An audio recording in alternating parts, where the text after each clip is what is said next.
Good morning. Lesson number 7 फास्फोत्सर्जन का period 6 आज पढ़ेंगे। और आज की ऑनलाइन क्लास में टॉपिक रहेगा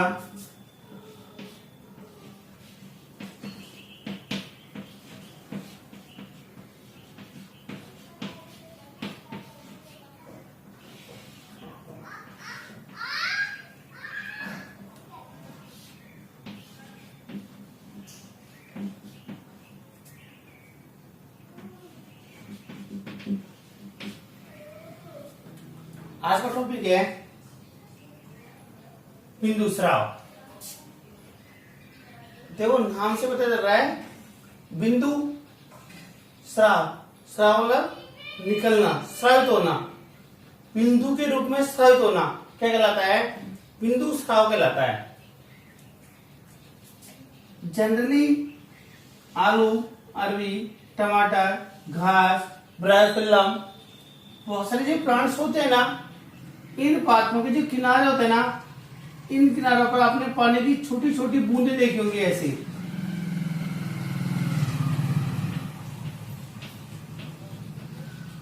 ये छोटी छोटी पानी की बूंदें होती है ना, इन्हें अपन क्या कहते हैं? इन्हें बिंदु स्राव कहते हैं। पादप के जनरली ज्यादातर क्षेत्रग्रस्त भाग या मैक्सिमम टाइम जो पत्ते होती हैं उनके किनारों पर छोटी छोटी बूंदों के रूप में जो स्राव होता है उसे अपन क्या कहते हैं? बिंदु स्राव कहते हैं।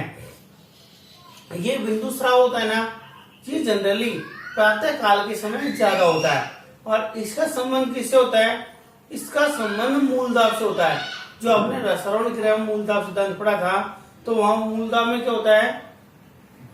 जो एक प्रोसेस होता है, एनर्जी काम आती है, तो वहां पर क्या होता है? जब पानी अधिक मात्रा में अवशोषित होता है तो यहाँ से इनमें जो स्राव होती हैं, इन स्राव के स्थान पर कुछ जलरंध्र पाए जाते हैं और उन जलरंध्रों से पानी होता है, अतिरिक्त पानी यहाँ से बाहर निकल जाता है। इस क्रिया को अपन क्या कहते हैं? बिंदु स्राव कहते हैं।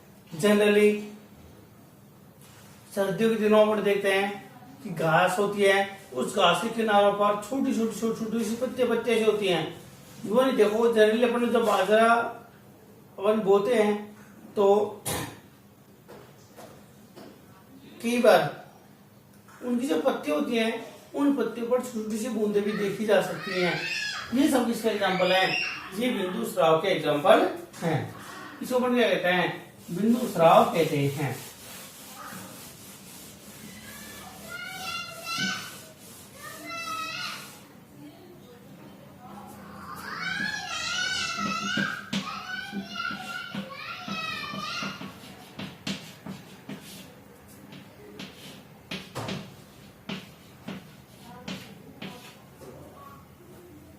आज टॉपिक डालो सबसे पहले बिंदु स्राव और उसके नीचे लिख लो खोज। ये दोनों काम करो। एक बार टॉपिक डालो बिंदु स्राव और उसके नीचे लिखो खोज।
जो पादप के एक्सटीरियर स्वभाव होते हैं या पत्ती होती है, इससे किनारों से बूंदी को जो निकलती है ना, छोटी छोटी बूंदे निकलती है ना, ये बूंदे क्या कहलाता है?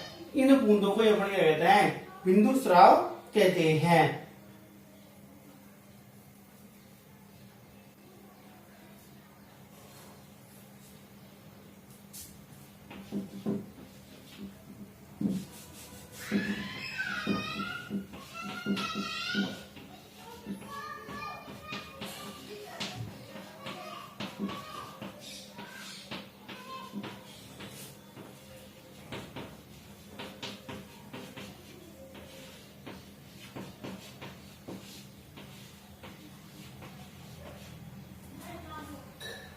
मैंने आपसे कहा था अभी कि ये क्रिया होती है ना, ये किस पर डिपेंड होती है? ये मूलदाब पर डिपेंड होती है। जितना अधिक मूलदाब होएगा ना, उतना ही ज्यादा बिंदु स्राव क्रिया पत्तियों में संपन्न होती है।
जो बिंदु स्राव क्रिया होती है, मैंने आपसे कहा था कि जो किनारे पर सिराएं पाई जाती हैं, उन सिराखाओं के स्थान पर कुछ विशिष्ट प्रकार की संरचनाएं पाई जाती हैं और इन संरचनाओं को क्या कहते हैं? जल छिद्र कहते हैं।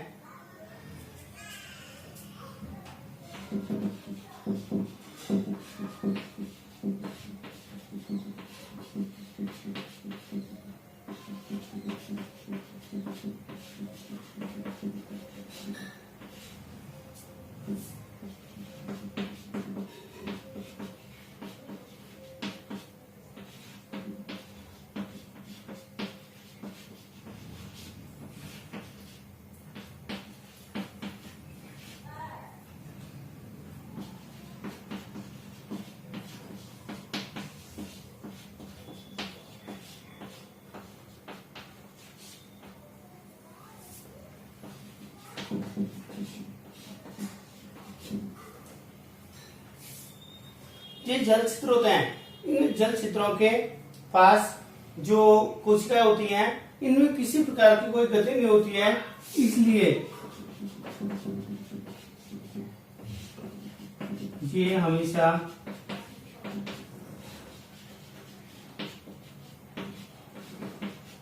खुले रहते हैं। कैसे होते हैं?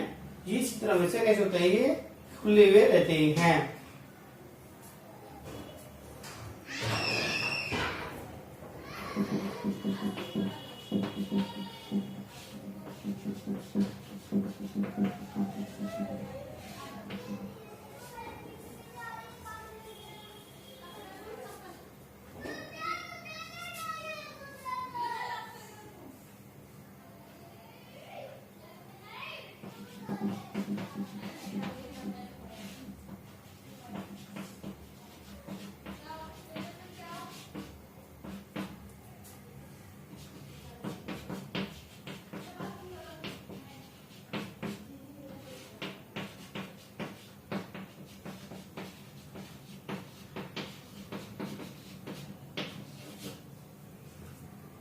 यहाँ तक इसको कंप्लीट कीजिए। ये तो बता रही है।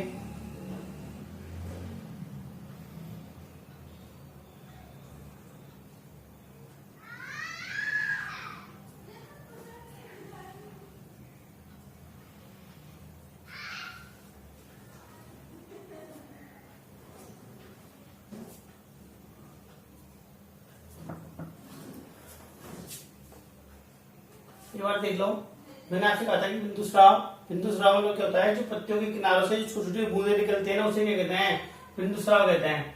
पाथों में जो ऐसी तरह स्राव होता है या पत्तियों के किनारे होते हैं, वहां से जो छोटी छोटी बूंदे निकलती है उसे क्या कहते हैं, बिंदु स्राव कहते हैं। ये क्रिया मूलदाब पर आधारित होती है, क्योंकि मूलदाब कब होता है, यह तो प्रातःकाल के समय होता है, यह फिर सर्दियों में होता है। और जब प्रातःकाल और सर्दी दोनों में क्या होता है, वाष्पोषण क्रिया नहीं होती है, प्रकाश नहीं होता है, तो उस समय क्या होता है, मूलदाब के द्वारा जो पानी का अवशोषण किया जाता है, तो वो पानी ऊपर की ओर जाएगा और ऊपर वाष्पोषण क्रिया हो नहीं रही है, तो जब नीचे से दाब उत्पन्न होता है तो इन जल रंध्रों से पानी बाहर निकल जाता है। तो इसलिए किस पर डिपेंड होती है, ये मूलदाब पर आधारित होती है। जो बिंदु स्राव क्रिया होती है ना, ये पादपों की जो पत्तियों के पास जो रेखाएं पाई जाती हैं, उनके स्थान पर कुछ विशेष प्रकार की संरचनाएं पाई जाती हैं, जिन्हें जल छिद्र कहते हैं।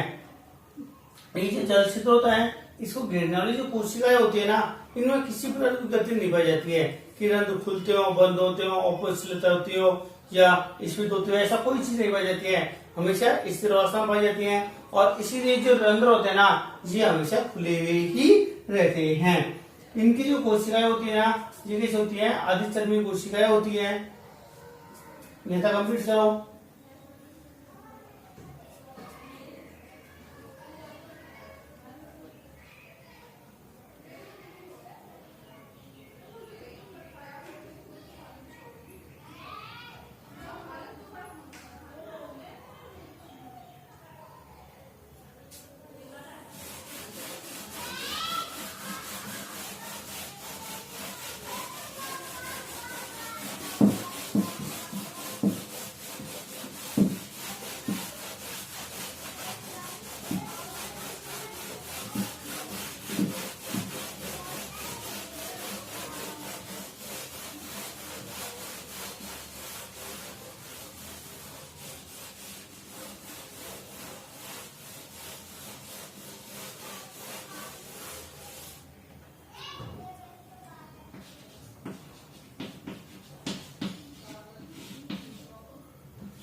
प्रत्येक जलरंध्र होता है, प्रत्येक जलरंध्र के नीचे क्या पाए जाते हैं, कुछ अंतर कोशिकीय स्थल युक्त मृदु तक पाया जाता है। इसे क्या कहते हैं अपन, एपिथेम कहते हैं। और जो एपिथेम कोशिकाएं होती है ना, ये कैसी होती हैं, हरितलवाहक रहित होती हैं, इनमें हरितलवाहक नहीं पाया जाता है।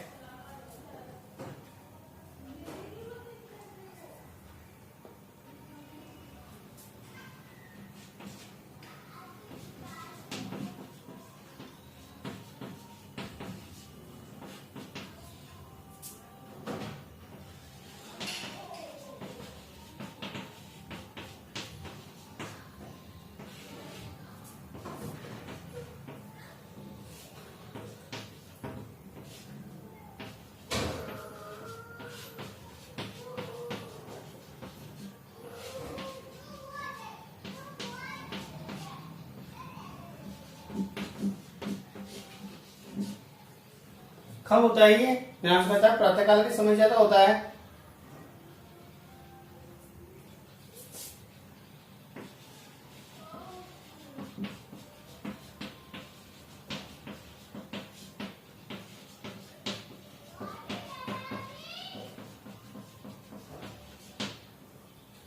ये इन प्रांतों में क्या होता है? ज्यादातर क्या पाया जाता है? बिंदु स्राव पाया जाता है।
ये आपका क्या हुआ? ये बिंदु स्राव हुआ।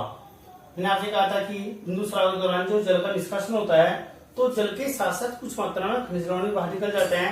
तो जहां से जल और खनिज लवण बाहर निकल गए हैं, तो उस स्थान पर वाष्पोत्सर्जन क्रिया के साथ साथ प्रकाश संश्लेषण क्रिया भी नहीं हो पाती है। और जब प्रकाश संश्लेषण क्रिया नहीं हो पाती है, तो उस स्थान से बत्ती होती है ना, वो हल्की सी पीली पड़ जाती है। ये आपका टॉपिक हुआ बिंदु स्राव।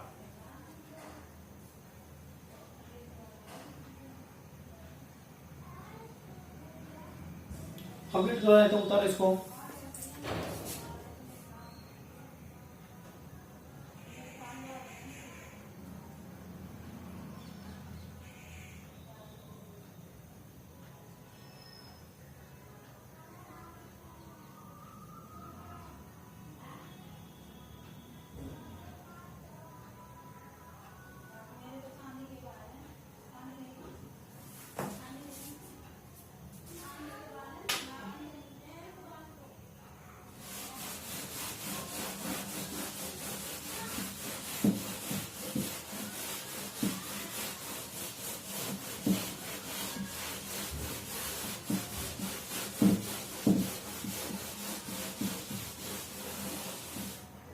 इसमें डायग्राम छोटा सा डायग्राम बना लीजिएगा साथ साथी।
13 बनाओ।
दूसरा टर्म डालिए रस स्राव।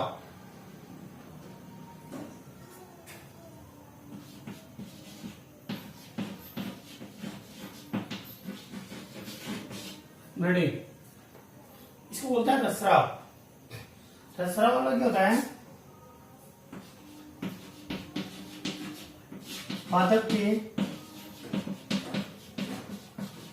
या तो कोई क्षतिग्रस्त भाग होता है, पर कई बार जो प्लांट्स होता है उस लोग अपन कट लगा देते हैं, तो जहां से कट लगा देते हैं ना, जब कोई कटा हुआ भाग होता है तो वहां से जो रस निकलता है उसे क्या कहते हैं? रस स्राव कहते हैं। फादर फिर क्षतिग्रस्त भाग गया,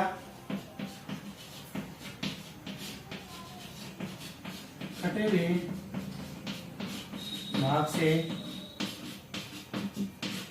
रस का या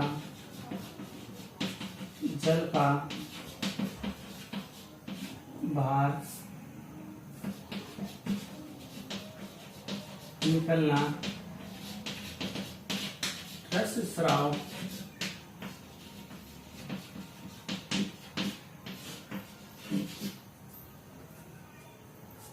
कहलाता है। आपको मैं एक एग्जाम्पल बताता हूँ गाँव का। अपने जो गांव में महिलाएं होती हैं, खेतों पे काम करने जाती हैं, और जनरली अपन जब खेतों से घर वापस लौटते हैं तो अपने हाथ में कोई ना कोई संसाधन हाथ में होता है। कोई दांतली हो, कोई खुरपा हो, कोई अन्य चीज ऐसे सामग्री से हाथ में होती है। तो जनरली अपन जब खेत से घर पे आते हैं तो रास्ते में वृक्ष भी अपन को मिलते हैं, तो अपन क्या करते हैं? जनरली चलते चलते उस वृक्ष की जो ब्रांच होती है, शाखा होती है, तना होता है, वहां पर अपन उसको जनरली यूं टच कर देते हैं, मार देते हैं।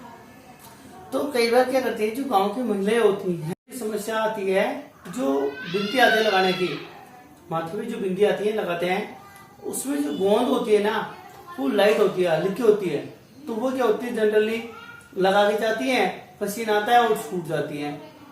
तो इसलिए क्या करती है वो महिलाएं, जो पीपल का पेड़ होता है उस पीपल के पेड़ में आते थे क्या करती है, जो अपनी दांतली होती है वहां से उसको यूं कट मार देती है। जैसे ही दूसरे दिन जाती है तो जो कट वाला भाग होता है ना, वहां से हल्का सा रस का स्राव होता है, गोंद से निकलते हैं वहां से, और यदि उस गोंद को उस बिंदी के पीछे लगा लिया जाए और उसको फिर दोबारा लगाया जाए तो छूटती नहीं है। तो वहां से टच किया और प्लांट्स के अंदर से जो रस का स्राव हुआ ना, वो क्रिया कहलाती है, रस स्राव कहलाती है। रबर का प्लांट्स होता है, रबर के प्लांट्स में इसी प्रकार की क्रिया पाई जाती है, रस स्राव पाया जाता है। वहां क्या करते हैं, रबर का जो प्लांट्स होता है उस रबर का प्लांट्स में क्या करते हैं, जगह जगह से कट लगा देते हैं, और कट लगाने के बाद में नीचे कोई है ना पात्र बांध देते हैं, और वहां से लगातार ये टपकता रहता है। ये भी नहीं देखा हो तो अपने जो ऑफलाइन क्लास चली थी, पिछली क्लास में आपको पढ़ाया था कि कुछ नीम के प्लांट्स ऐसे होते हैं जिनमें से है ना हल्का हल्का सा काला तरल पदार्थ लगातार टपकता रहता है। देखा भी आपने काफी ज्यादा इसका आंसर सुना है हमने। तो वो चीज भी क्या है, वो बिंदु स्राव में ही आती है। तो इसलिए अपन क्या कहते हैं, बिंदु स्राव मतलब क्या होता है, कोई क्षतिग्रस्त भाग या कटा हुआ भाग होता है ना, वहां से जो रस का स्राव होता है उसे अपन क्या कहते हैं, बिंदु स्राव कहते हैं।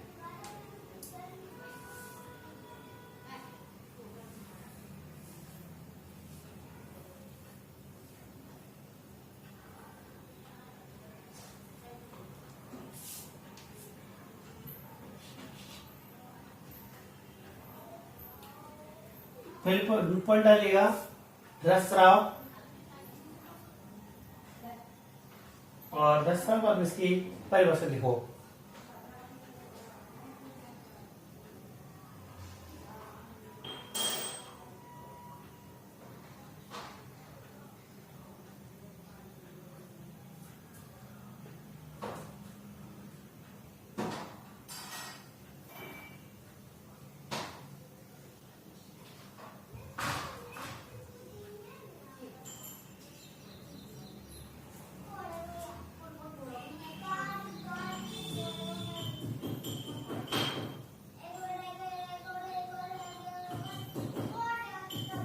उतार लिया, आगे लिखो।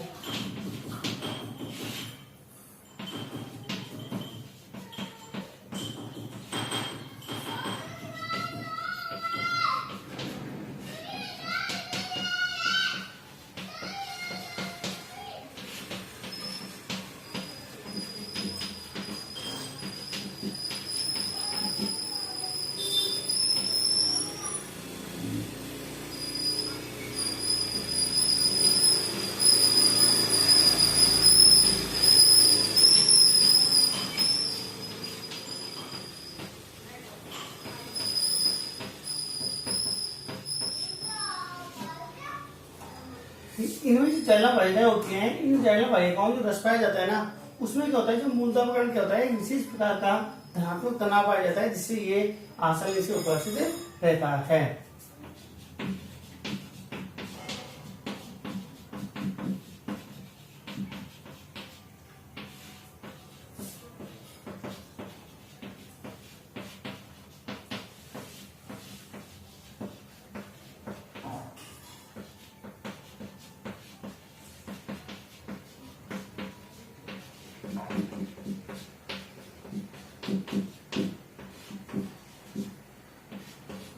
जब जैवलिन वाहिकाएं टूट जाती हैं, अपने फूट देते हैं या कि किसी प्राकृतिक रूप से टूट जाती हैं, तो इनसे क्या होता है, लगातार रस का स्राव होने लगता है।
ताड़ के वृक्ष में और रबर जो प्लांट्स होते हैं, उनमें इसी प्रकार से, इसी क्रिया के द्वारा रस प्राप्त किया जाता है।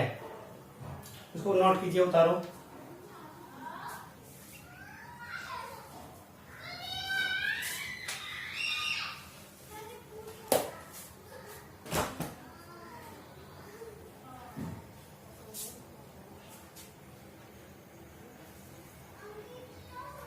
ये लेसन कंप्लीट हो गया, 7 लेसन कंप्लीट हो गए हैं। ठीक है, आज की क्लास को यही ऑफ करते हैं, पार्ट 2 कंप्लीट हो गया। नेक्स्ट क्लास में नेक्स्ट लेसन पढ़ेंगे। आज की क्लास के लिए धन्यवाद।